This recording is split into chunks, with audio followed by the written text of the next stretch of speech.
पारंपरिक शिवजयंती उत्सव 2026 कराड शहर आयोजित शिवजयंती उत्सवाच्या निमित्तानं हिंदू एकता आंदोलन आयोजित वक्तृत्व तसेच कथाकथन स्पर्धेचं आज उद्घाटन झालं। आज दिवसभर ही स्पर्धा चालू राहील।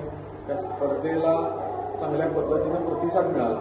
छत्रपती शिवरायांच्या जीवनावर वक्तृत्व स्पर्धा याचं आयोजन विनुताई हॉलमध्ये करण्यात आलं। यामध्ये 4थी ते 10वी या विद्यार्थ्यांनी भाग घेतलेला आहे। या स्पर्धेच्या माध्यमातून अनेक वक्ते या समाजाच्या पुढे येतील। स्पर्धा ही निमित्त आहे, परंतु समाजामध्ये छत्रपती शिवरायांच्या विचाराची पिढी घडावी, शिवरायांच्या विचाराची रक्तगटाची पिढी घडावी या दृष्टिकोनातून हा एक हिंदू एकता आंदोलनाचा प्रयत्न आहे।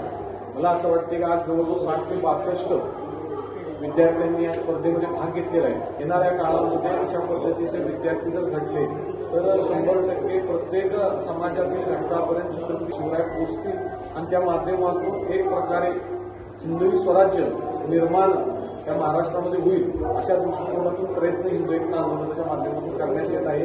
आज ज्या स्पर्धकांनी भाग घेतलाय ते स्पर्धक भविष्य काळातली ही भावी पिढी हिंदुत्वादी निर्माण होईल अशा दृष्टिकोनातून हिंदू एकता आंदोलनाचा